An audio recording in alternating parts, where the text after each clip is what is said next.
Okay, I think we're on. Well, thank you everyone for joining.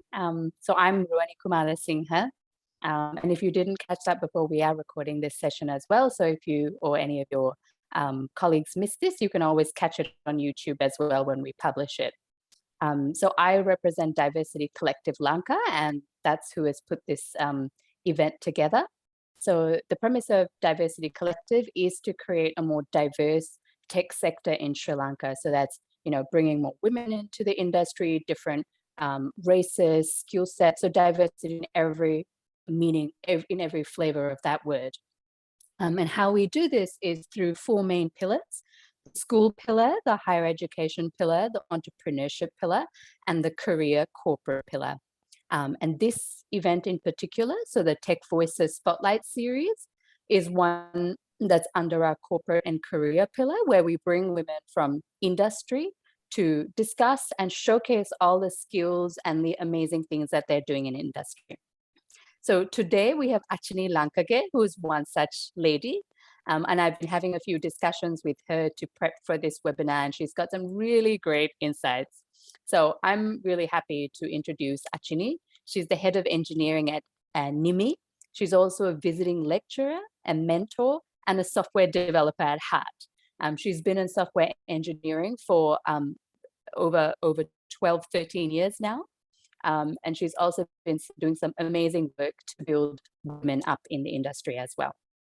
And she's going to be talking to us particularly about leadership and everything she's learned along the way. So Achini, over to you. Thanks. Thank you for the introduction, Rudy. I think welcome everyone. Hope you have a great evening. So I think let's start on the presentation. I think it will be best time to start up with until some of the people are joining with us. Yeah, so I think you can see my screen. I hope you can see my screen. So let's start with a particular presentation that I have created so that graphically gives you some idea what I'm talking about. All right. Let me go through this. All right. So leadership, it's all about the leadership that I have gained throughout my career. So I've been working with lots of companies before as a software development lead, and also I got lots of experience by working with different teams. So I really wanted to share my experience. I know most of the people in the audience are really looking forward to become leader, or maybe if you're already performing a leadership role in your organization, this session might give you some unspoken areas which we going to talk about, how you improve your leadership qualities within the team and your organization. Yeah, so I think Ruani has given me a brief introduction about myself, so I don't have to repeat the same. So by looking at the icons on the screen, you can understand where am I coming from. So basically, these are the institute and organizations that have been engaged with during my past 12 years, or maybe my primary education and all this stuff. So I want to take this moment to gratitude all the places that have been working with and education for my education, so giving us a big help.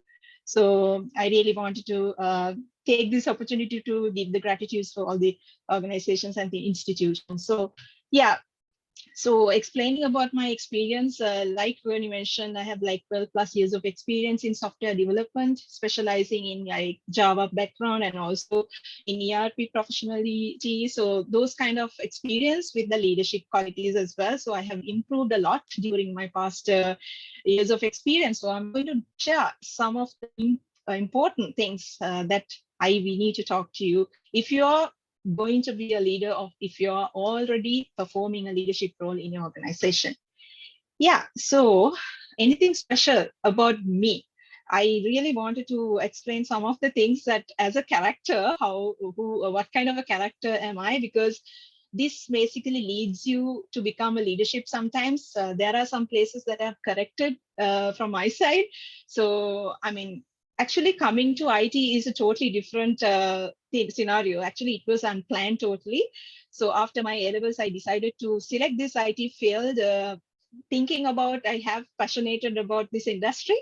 And also I was kind of a responsible character, and also still I am. because I have heard lots of people talking about me. They're talking about my responsibility, and always I'm trying to take the ownership of what I'm doing. So I think this is going to be not the scenario for all the people now with the new generation specifically.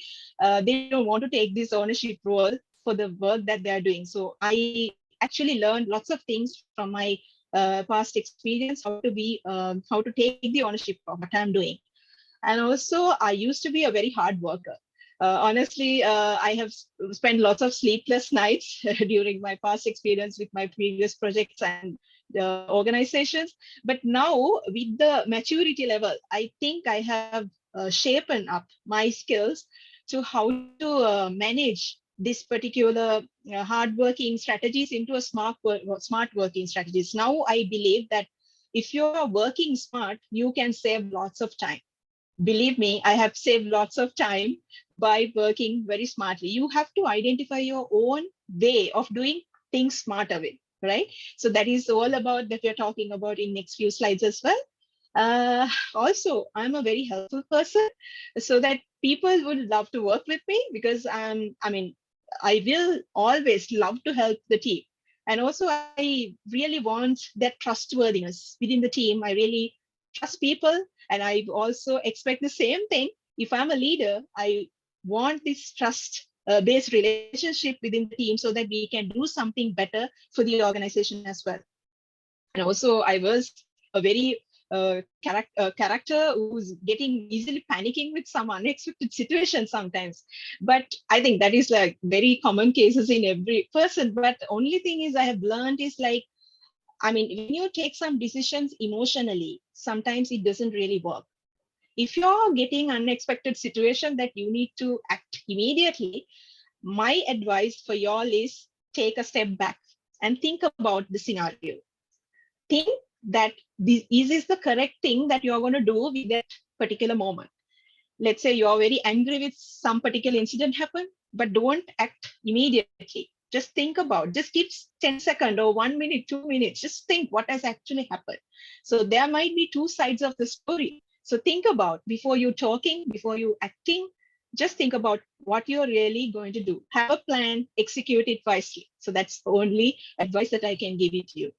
And also sensitivity also with me always. I was a very sensitive person, but I got some advantages and disadvantages by having this sensitive character in me. But I got learn a lot from being a sensitive people. Like, when I'm talking with particular people, I trusted them, and I just kind of at the end I have no idea how that person has been changed, or maybe what kind of thing that has happened to change the entire workflow. So in that particular scenario, I think I am way too smart right now because of all these experience. So I believe the experience added me more value to become a more professional in the industry.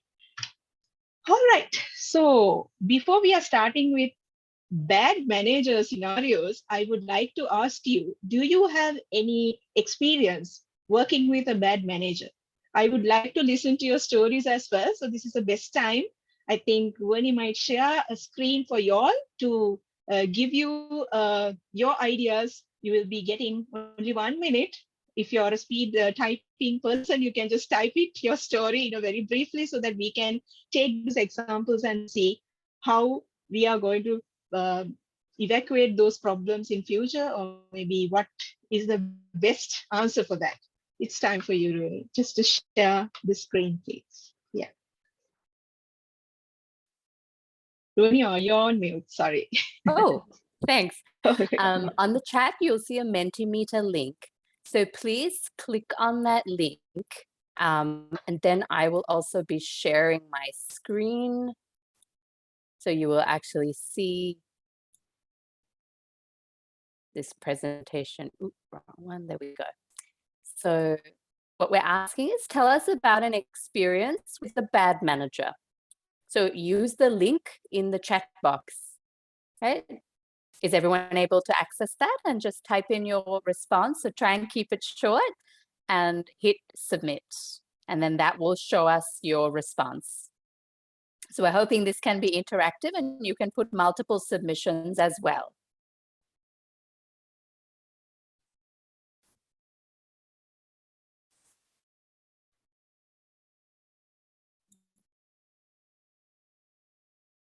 Just checking, is everybody able to access that link? If someone could maybe unmute and just let us know. I'm not sure whether this is the correct link. It asked me, does your company track diversity data? Just, is there another little button at the top that says to refresh the slide? I have a button to go to slides, maybe that one. Okay, fine. Okay, thank you. Anyone else? Are you able to access the slide? So it should say, tell us about an experience with a bad manager.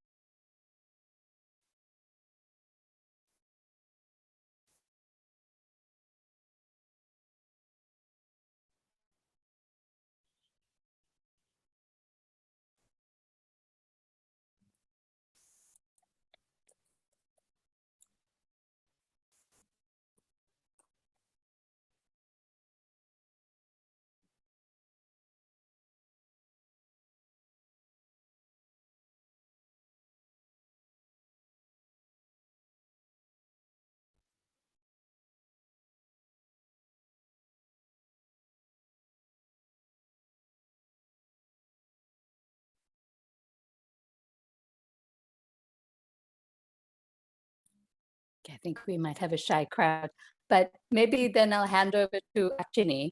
Okay, we've got a few more. So, all right, managers always trying to micromanage rather than understanding your team members' strengths and weaknesses to help them. Had to work with a bad manager for 1.5 years. He used to be very micromanaging and aggressive. He treated his team very low most of the time. To be honest, I don't think I have experienced a bad manager in my own career so far. I've been lucky in that aspect. No real bad experiences. Oh, fantastic. I've worked with a manager who shouted for the employees, also worked with a bad manager who has micromanaged employees. It's interesting, a lot of themes around micromanagement. So it's good that you're actually talking about that. Yeah, so Great. All right. I think Back to you our for sharing. plan is a really good, Rooney. I think the most famous topic for the day. We are talking about That's it right. today. Yeah. All right. So thanks for sharing your ideas. I think it will added some value for our session as well. So definitely I will talk about micromanagement in next few slides. So we will move on with the other scenarios that I've been facing off. Like, yeah. So when I was a junior, I also had the similar experience, like you all said, with bad managers and good managers too. So I have to kind of give equal kind of experience. I have to give you the examples of both the experience that I've got throughout my life with the good managers and bad managers. So when I'm talking about a good manager, it's like always I'm confident. I was really confident with what I'm doing. Basically, if you are assign a work, definitely if you see that particular manager or the leader is there with you, definitely you will automatically get that confidence. Because if you're a junior, you will definitely enjoy working with them. They will never criticize y'all. You're a junior, you don't have any knowledge about it. No, I also have to take the responsibility of what we are doing, and also as a team I also take the ownership of the whole team, because they didn't give that feeling that I was a junior and you don't have any experience to talk about it. No, I always got the chance to share my knowledge and my ideas with the team. So that is the first thing that I've noticed when I'm working with a good manager. And also, we were working so close with the team.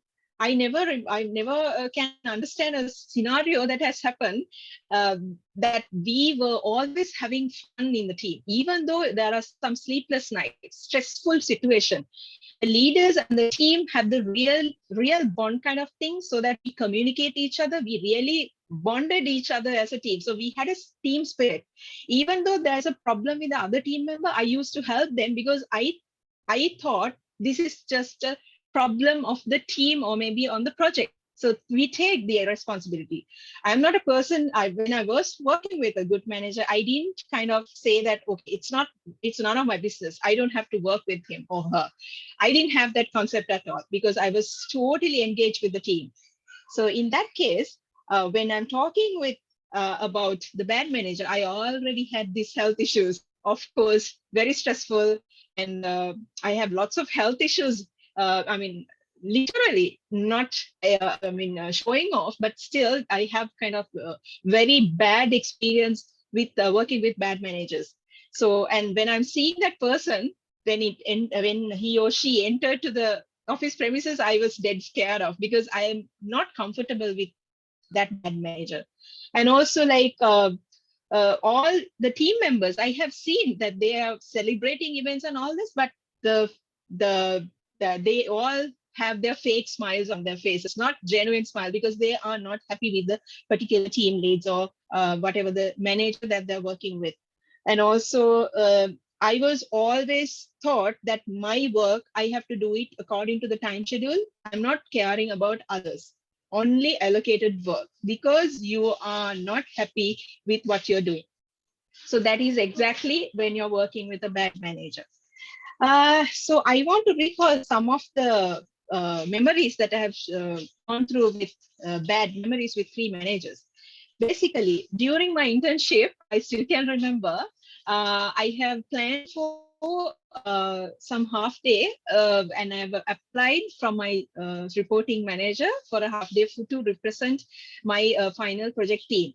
And basically what I did was, I wanted to present it to the academic people at university, but that particular reporting manager has not granted me the permission to go to that particular presentation. So that's a very bad experience that I had. So I had to come up with a different alternative scenario for that. So that was the very bad situation that I explained with.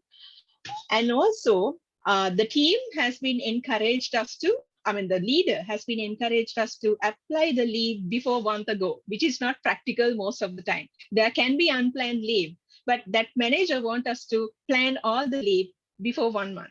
Some of the scenarios can be acceptable, but there are some situations you have to be like experienced with, unexpected situations. So those are the things that I have come across with very bad incidents.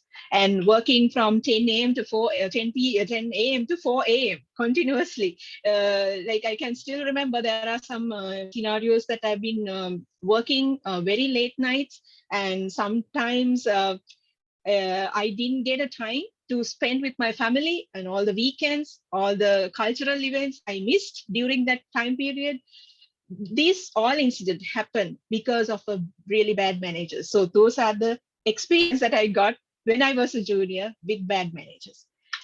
There are some good memories as well. So I would like to share that experience with you all.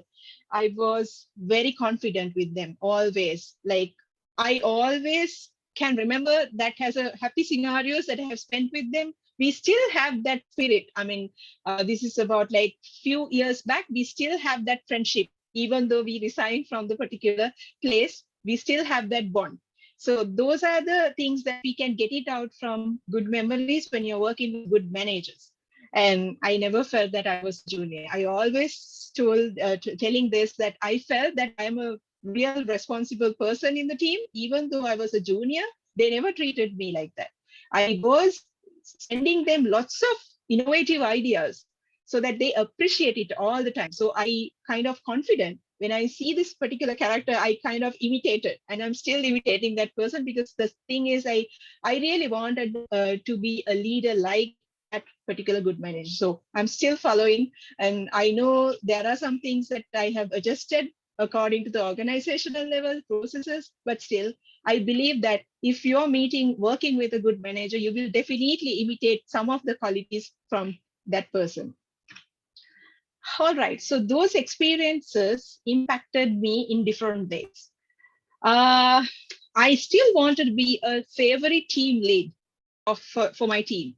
So if they say that I really want this person to work with, I'm really happy to listen to that particular story, because they feel that I'm a mentor, I am a lifesaver for them when they are in a trouble. So I really wanted to be that particular person. And also, when I see my team is really comfortable in front of me, they are very open to me. Like they come up with different ideas. Sometimes I plan particular team milestones with the team. It's not only my job. I will collect their information as well, just to organize some of the things. So everyone is included, everyone's responsibility to create the plan. So just like that, I will always collaborate you with the team. And also show your confidence. Do not kind of show any loopholes in your process. So you have to be a kind of hero character in front of your team. If you're doing something wrong in the process that you define, that means there's a problem in your leadership. So you have to always show that you're a kind of a person who teach them the correct best practices to lead out the team.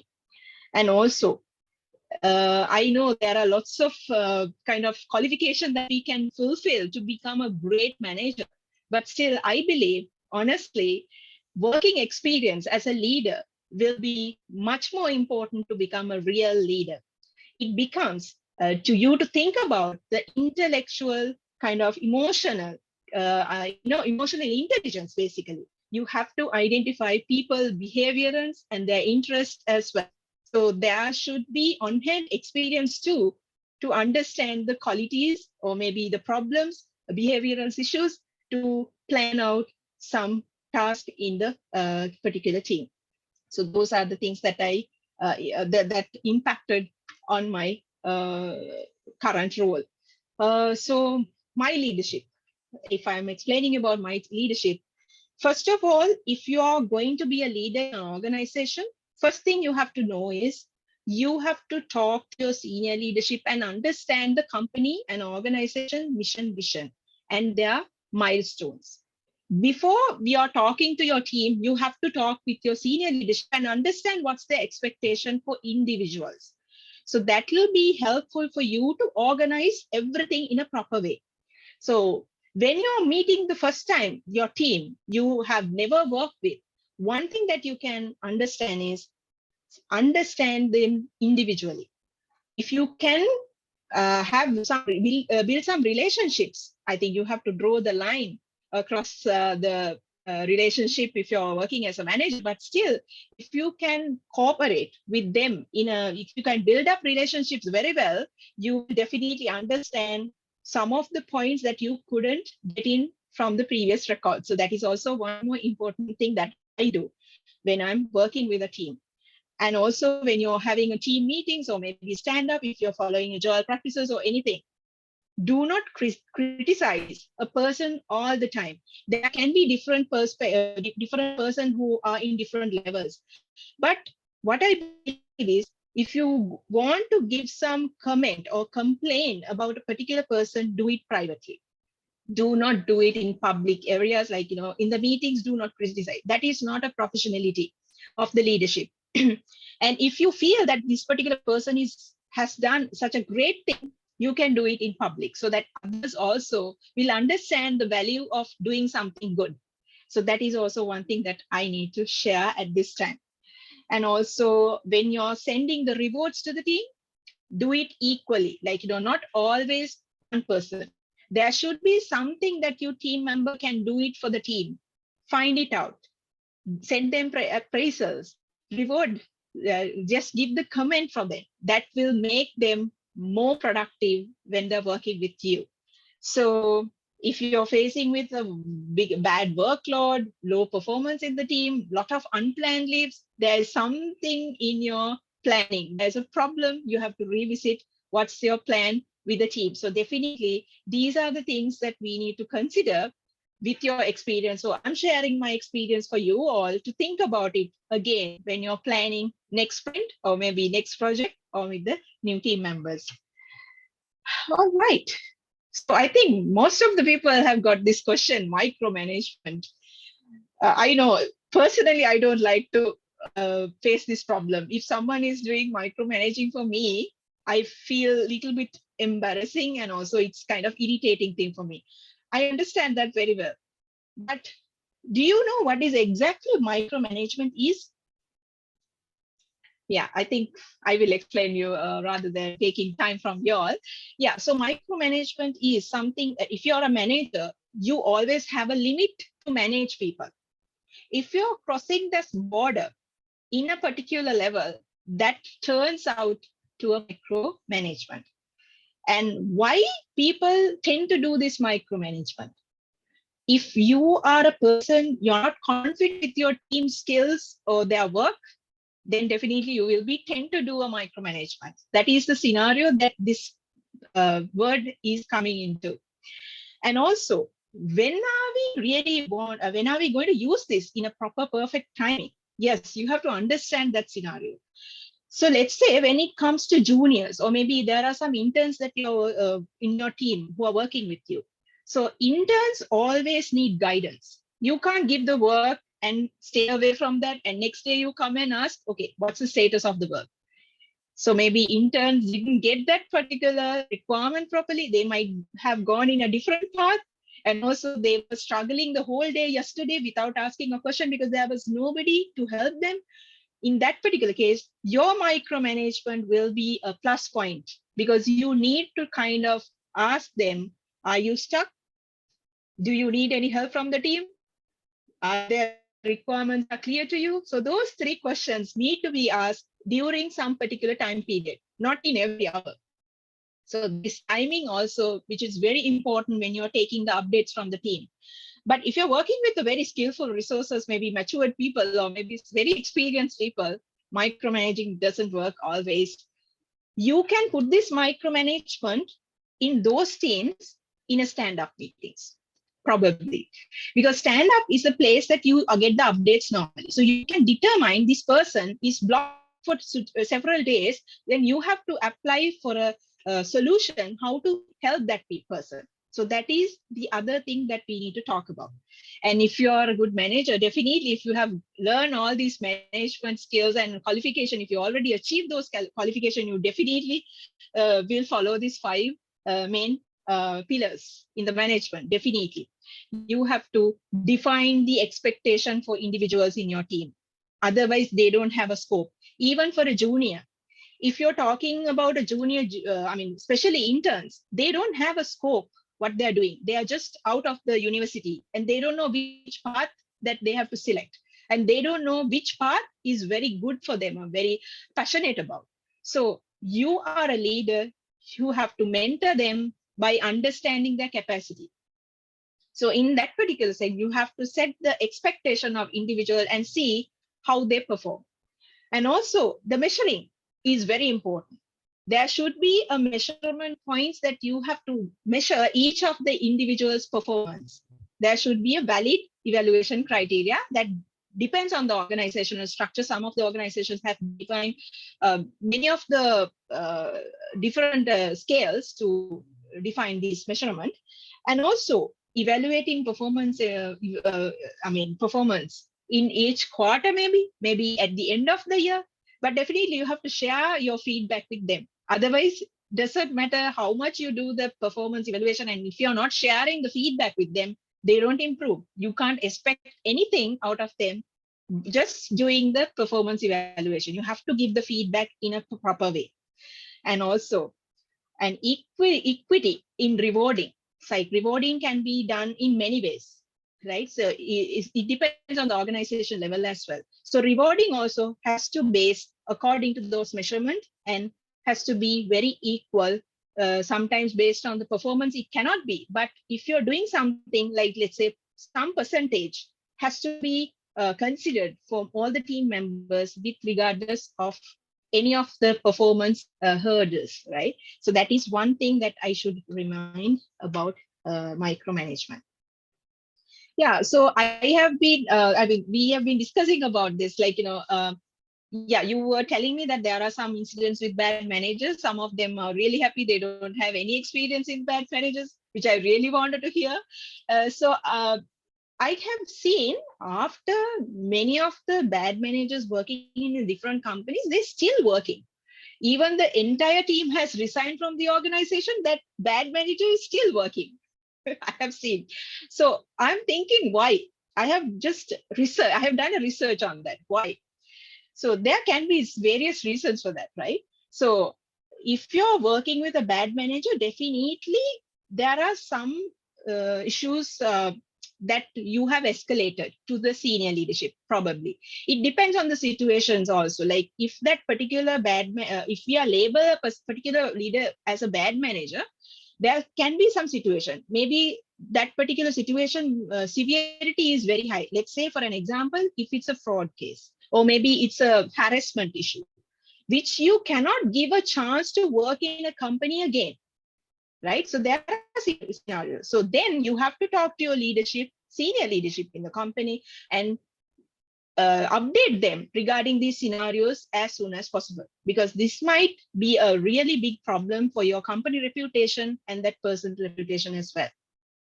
So, but when there are some people who are getting trained from the leadership and they don't know how to kind of manage these people, so they get lots of complaints. So in that scenario, as a company, we can help them to grow, put a performance plan on individual, just see how they perform with the leadership, take all the reviews and see how that person is performing. You can maybe give 1 or 2 chances and see how that person is really performing inside the organization. If not, you have to take the immediate decision for the safety of the company and the employee safety. We have to take very strict decisions if that particular person is not improving within the organization, even after a plan of performance improvement. So that is also there. All right. Can we do something to take turnover then to a betterment? Yes, of course. I think most of you all have gone through this performance appraisal reviews, most of us. Have you experienced with bottom approach or top to bottom? What is the most common scenario? I think most of you all will give me a bottom up scenario, but as sorry, top to bottom. So bottom up scenario will be the best solution to evaluate managers as well. Why I'm saying it, like always, juniors being evaluated with many hierarchical structure. But if you're a leader, how many performance appraisals have been done by taking the feedback from your juniors? I don't think that none of the companies are doing it right now, because it's usually in the other way around. But if you take the proper visibility of the team, if you take the bottom layer feedback about their seniors, definitely you will understand where are we going wrong. What is the problem? What are the bottlenecks that the company is facing on? Like, what are the problems that we are facing in the future? What are the risks? We will understand individuals when you're talking about the performance evaluation. And also just to give them a clear roadmap. Okay, by 3 months, you have to get these you have to achieve this milestone. Give them a clear roadmap. I mean, you are very strict on that, very strict. So you are not giving a chance, give them a performance plan, work accordingly, see how they improve. If they're really improving and the team is really happy, definitely your plan is gonna work. So that is the reason why we have to give the chances to the leadership to make them for the betterment. All right. So what actually your team is expecting from you as a leader? Have you noticed anything? Have you improved anything from your side? Just thinking about your team? Let's see how we can do that. Yeah, I'm repeating again. Know your team well. That is the first approach that I can do. Understand your team very well. Know them personally, and maybe their interests, also their capabilities. And it's always better to get to know about their background as well, so that you're collecting some of the data to analyze into future. Like, you can mitigate some risk if you understand their interests as well. If some person is really wanted to go to full stack development, but that person is only working with backend, definitely you have to give a chance in the team working as a full stack developer and see how it goes. Maybe it will be a good decision that you have made, or maybe not really. So you can just change your mind and tell them, okay, this is the path that you can go because you have performed really well here. So this can be adjusted within your team. All these data has to be collected and spread your work equally. Because equally in the sense, if one person is performing really well, you can't dump the work for one person. There should be a way that you have to manage everyone getting involved. So I have seen this scenario is so common. If you work hard, you will get a lot of work. If you do less mistakes, you will get a lot of work. Definitely. I am a person who experienced in that as well. But don't think about it. Just do your work well. That is the only satisfaction that you get out, at the end of the day.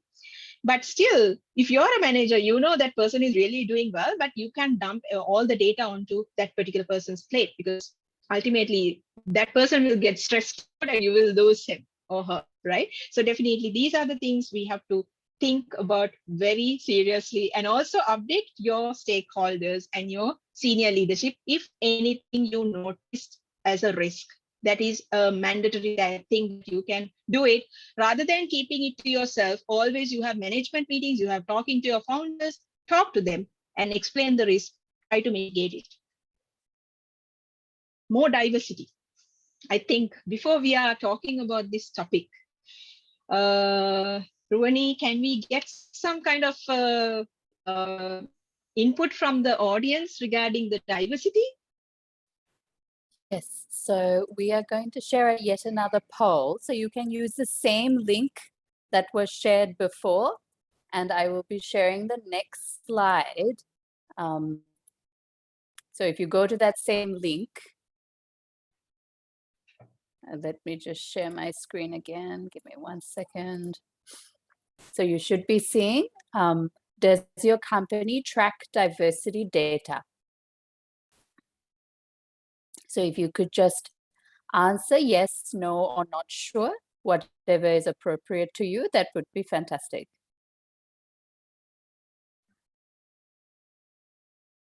Right. You can see my screen, right?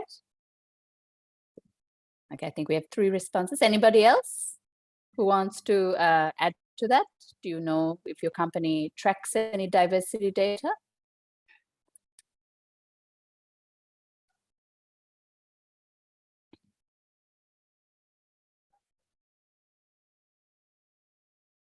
Okay, I think there's a couple of people who said yes and 1 person who said no. Actually, 3 people who said yes. So that's actually really good that more companies are tracking diversity metrics, because we only know about things that we track, and often companies who they don't realize the biases. But data is a fantastic thing that can spotlight biases that we didn't realize by looking at the data. So that's great to hear that more companies are doing that. All right, over to you. And I might also add, while Achini is talking, if you all have questions you want us to take at the end, you can put those questions in the comments box now itself. So as those questions arise, put them on and we'll take them at the end of the session. Okay, thanks for your participation. Back to you, Achini. Thank you. Thanks, Ruani. Thank you for your valuable inputs. I think I have expected something else, but I think that's really good if your company is collecting some diversity data. So that I'm going to talk about it right now. Diversity, more diversity in your organization. Are you all having diversity in your organization? Yeah, I'm representing NIMI. Of course, we are concerning about it more and trying to give the best place to work for the entire team of people. Yeah, it's a good strategy. You're adding this diversity to the team. Because from the experience that I've got, and also based on some statistics that I've collected, I would say this: women are more loyal to the work. That is like proven by the statistic. But I'm not saying men are not loyal. There are lots of people, but based on some statistic that they have proven that women has some kind of scenarios that they have attached to particular company because of various reasons. So let's talk about it later. Right. So also it's better if you can, as a company or as an organization, if you're trying to give them a helping hand who are struggling with lots of problems, definitely that'd be a very good thing if you can initiate in your organization. And also identify the real problems that they're facing. Sometimes when you're talking to your team members personally, you will get to know each of every problems. Sometimes they don't raise it off to to you, but you can sense it while working with, they're offline. Sometimes they might say, okay, I have a lot of work, I have to do some other housework, something like that. You can sense it when you're working with a team. So if you're a person who can help them to do this work-life balance as well, definitely you'll be a great leader. So I have to just mention it and guide them how to be productive. So let's talk about it in the next slide. Right. So what are the most common scenarios when you're explaining about the diversity and the problems? Yeah. So if you're talking about single parent scenario, I have seen lots of scenarios like that. And it shouldn't be always women. It can be men as well. So they are facing lots of problems with single parents. And also childcare. They are struggle with their children to work in daytime. Maybe they have to put a lot of effort to balance these two work-related things. And also parent care. Definitely some people, even they don't have children or they are not married, still they have to take care of their parents as well. So there are some situations that you personally have to understand that. And unspoken areas, I don't have this experience within my team, but some people, I guess, they might struggling with some patients at home, maybe mentally disabled or physically disabled, that they're depending on you. So there are some personalities in the team who's struggling with these things. And also some personal issues, maybe they might come to you and say some of the reasons that this is why I was not productive last few months. So they might come with some reason for that. And also, if the company is having the strength to give them a helping hand. For example, if some companies are still doing it, I have seen they are helping to do this childcare within the organization. So it will be a kind of a big relief for the parents. So that is one example, but I don't think that all the companies have the capacity to do that because it's cost. When it comes to cost related things, also you have to think about it. But if you can do something about it as an organization, it will be a great help to make the productivity of the team, understand their problem, try to solve it within the organization, how you can sort their personal issues if you can. If there's a capacity, always try to do that. I think that will be automatically improve your employers' productivity by improving their mental and physical health as well. So those are the common scenarios. So there are some statistics that I have collected. Why always women? When we are talking about the diversity, there are some companies who are welcome to those women who are maybe returnship programs. There are lots of things that run in the organization level.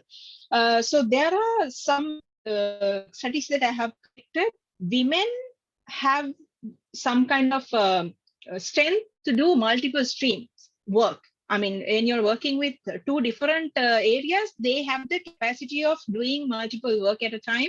So this is like a thing that I can explain. And also there are some statistics that I have collected that women have so much good communication level with their co-workers. So that is also one improvement point that they can build up within the organization. And also I have collected some of the data like, Fortune companies. If you think about Fortune companies, 8% of them CEOs are women. So that is also one thing that I can say why we have to give a chance to women always because of these figures. And also, I'm not saying men are not educated than women, but according to the statistics, they say that there is a high chance of getting more educated people. I think women are little bit in a top level because according to the statistics that we have collected from the bulletin.com. And then responsibilities. When you're talking about the responsibilities, definitely there should be a way that you can spread your work at home. So when you're struggling to work at home with your, especially working from home culture, when we're starting this particular culture, definitely we have to think about how we can spread the responsibilities. When you can maybe talk to your husband or maybe your partner or maybe your children to give small responsibilities within the family so that you will be ultimately getting some kind of relief to your mind to focus on some work. That is a good advice that I can give it to you. Experienced person with working so many companies for several years. And also benefits. When it comes to benefits, I think women feel more underpaid than women when it comes to overall statistics that have selected. And also that is not in Sri Lanka most of the time, I guess, because IT sector is a sector that we can kind of give some good comfort zone within all the organization. But still, if we can support women to work during their most productivity areas, like some women tend to work in the night time because their mind is really working after their kids goes to sleep, because they can think something very serious about it. So I think if you can understand what is the main important productive hours of the team, maybe you can coordinate it among the team. But only thing is, you have to have this collaboration within the team, because some people are starting in the daytime, some people are starting in the night. So there should be an overlapping time to discuss these matters, or maybe discuss some knowledge transitions, or maybe some meetings. There should be overlapping time, and also notification to the entire team will be much more important when you are working with the productive way. All right. So in general, all the companies and trying to give this particular facilities, because the most trend for the employees is to think about going for a new opportunity is based on these health and wellness. People do more care about their wellness and health right now, more than the money. They really think about it right now, because more mature people, I will say, will be think about these areas. And also good work-life balance. I think starting with working from home concept, they are more tend to go with work-life balance strategy. So those are the things that you can think about if you're organization providing these facilities to your employees. And also career advance opportunities. Of course, you have to give them the clear path. If you're joining with us, you have to be in this particular places within the next couple of years, or maybe next couple of months. So that advancement has to be visible for the employees that are working with your company. And also transparency. Of course, you have to have the transparency up to some level from your employees, just to show them where the company goes, what is the next milestone, what are their missions.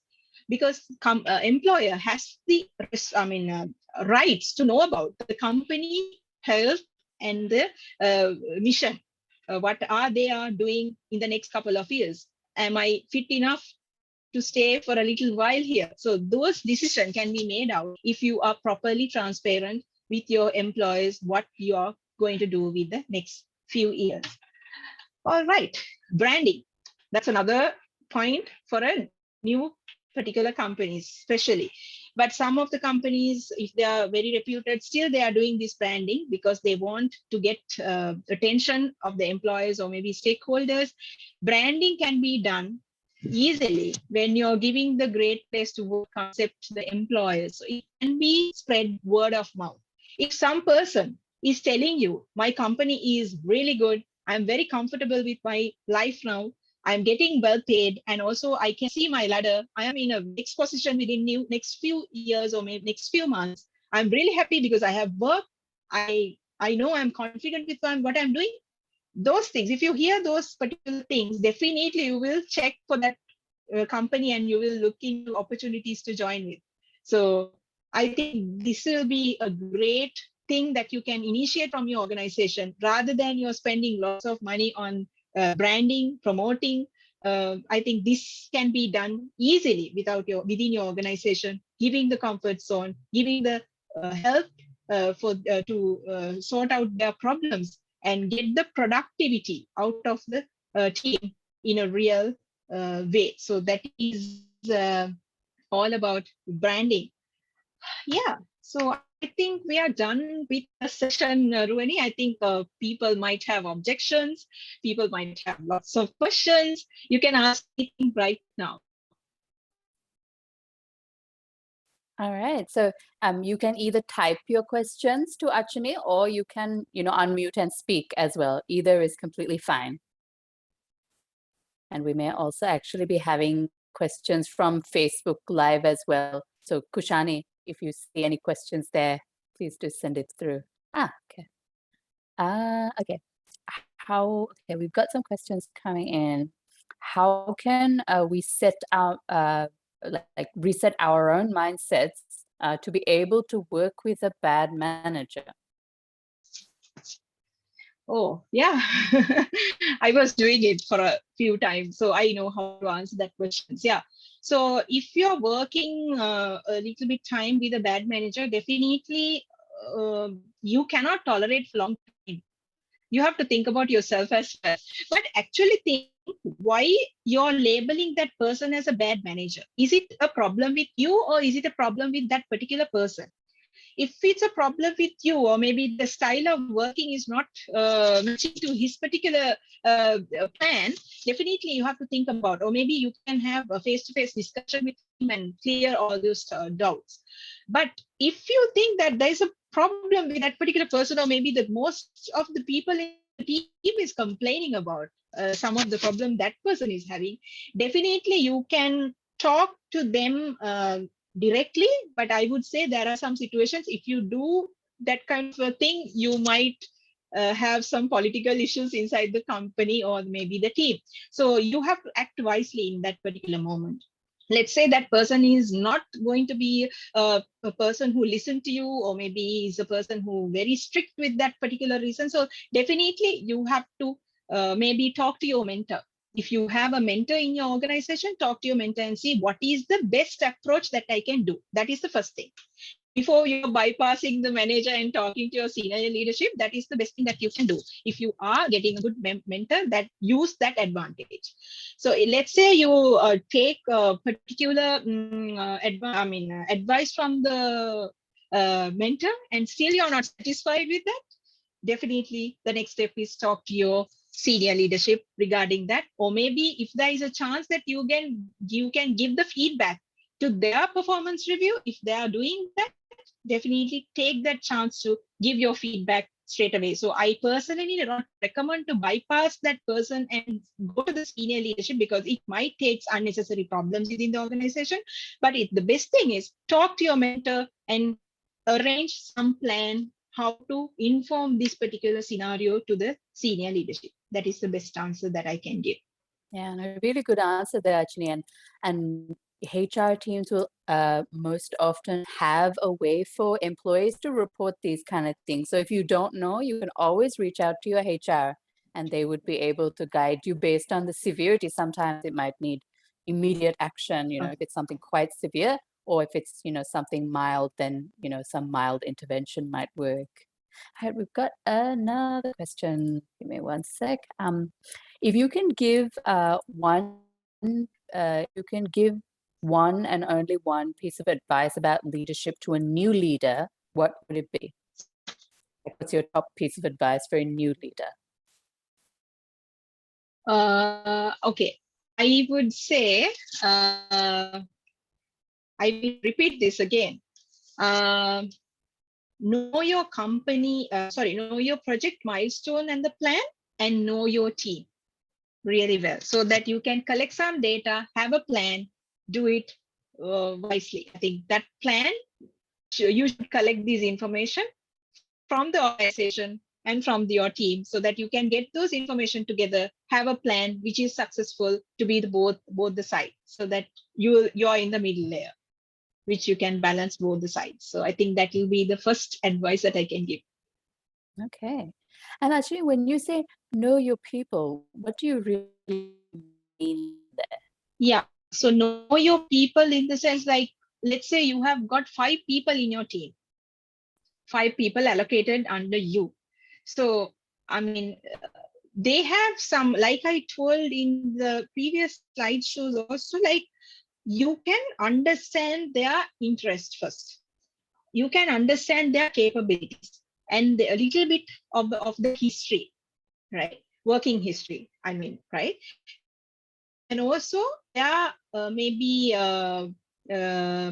history, know their interests, and also their capabilities and their problems if they already raised to you. So if you collect this information from your team, that is basically you know them very well, right? You know them very well. So you know how to execute plans according to the problems that they have, according to the capabilities that they can do. So I think those are the things that you consider when you know your team. A really good point there, actually, because often, even in my experience, a lot of the bad managers are ones who don't spend time with their teams to understand people beyond the project work. The ones who you really want to work for are the people who get to know you and actually care about you as a person, as a human being. Then you want to work with that person and for that person.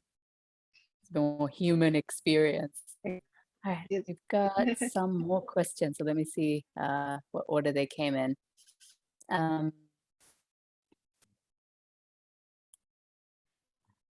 Okay, so what about leaders failing? Leaders can also fail.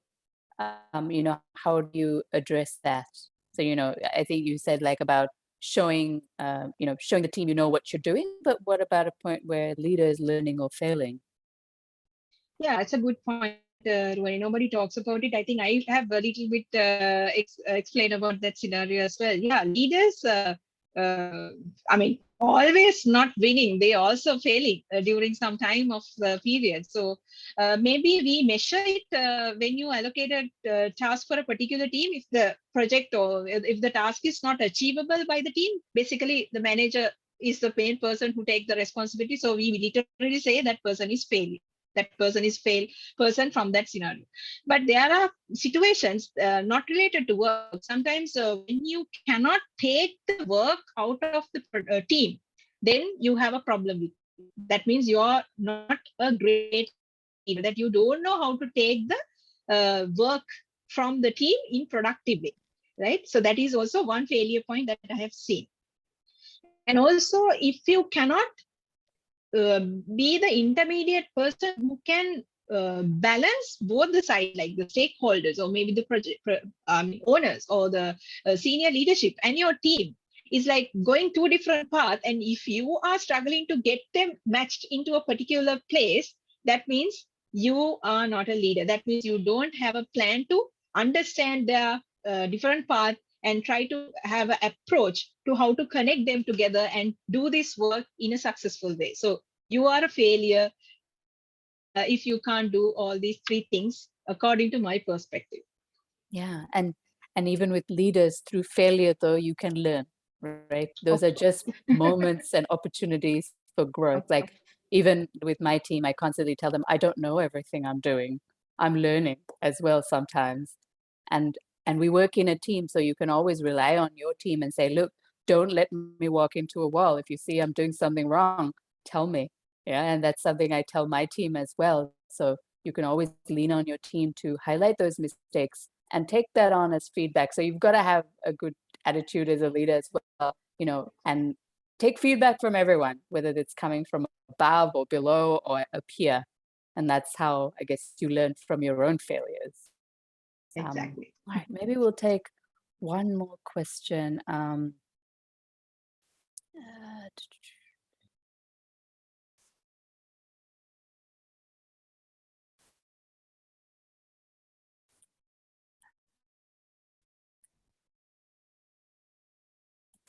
Okay, if there are people who are not productive in the team, and if we sense they are not loyal to the company, how do you handle that situation as a leader? Right. I think that is all these questions are really attached to me. I have gone through all these scenarios, so it's easy for me to answer these questions. Yes. Yes, there are, I mean, you cannot expect the same thing from all the team members all the time. There are different people, they are having different personalities, they have different skill set. Obviously, if there is a person who is not performing in the team, there's a first thing that we need to find out what is their what is the loophole that they are in the recruitment process as well, because people who are skillful resources we will recruit from the to the companies, but we sometimes give people a chance to grow within the organization, right? So that is the main thing some of the organizations are doing. They will give the chance to grow within the company, right? So Nini does that all the time. So I will say that particular person is, if not performing well, we kind of take that as a separate scenario. You cannot treat like, okay, why this person? I mean, you can't compare with other person anytime. You cannot do that. Different people will be there. You cannot have the same measurement point to measure every person. Okay, this person is reaching my expectations. No, there can be different scenarios. In that case, you have to understand whether that person has been performed previously very well or now he is underperformance. You have to understand this scenario. Or maybe that person can be not perform at all. He was like below the average. There are some people who are below average, but still they are surviving in the company because of they are hardworking. They do something at the end of the day. But in these performance measurements, you can talk to them what are the areas that they really need to fulfill. Like, let's say they might request you to have some kind of guidance. Okay, I would like to learn this area. Can you help me? So as a company, you can help them to kind of do these things, but you have to ultimately think about what is the outcome you can get from that particular person. You can't always give them the chances to learn and come, and they might go to another place after learning everything. But you have to think about the way that you approach this particular person. Like, that person is really a good learner, or maybe sometimes there is some personal issues that they are going through. So hit to that point and understand where you should adjust that process to that particular person. Maybe sometimes it really works. Sometimes, even though you have given more chances to that person, that will not work. So in that case, you have to have a proper plan how to kind of find a better path for him, maybe in a different area or maybe different site. So that can be done by only a mentoring or maybe a leader who are really thinking about their team members. Yeah. And it goes back to another point you said, knowing your team. So knowing your team members very well helps you understand what's really holding them back. Is it a momentary thing, because some issue is happening at home, or is it, long-term performance issue or a lack of goal setting? So yeah, that's it comes back to that, right? Understanding your team really well so that you can help them and set those goals and help them sort of meet them. Yeah. All right. So I think we've just come to our end time. So I think we had some really good conversation here and a lot of great learnings from you, Achini. So thank you very much for taking the time to, tell us all the things that you learned and for also taking questions. So thank you so much for being a part of this session. And thank you for our participants as well for engaging your questions and also your feedback on the polls. Thank you. Thank you so much.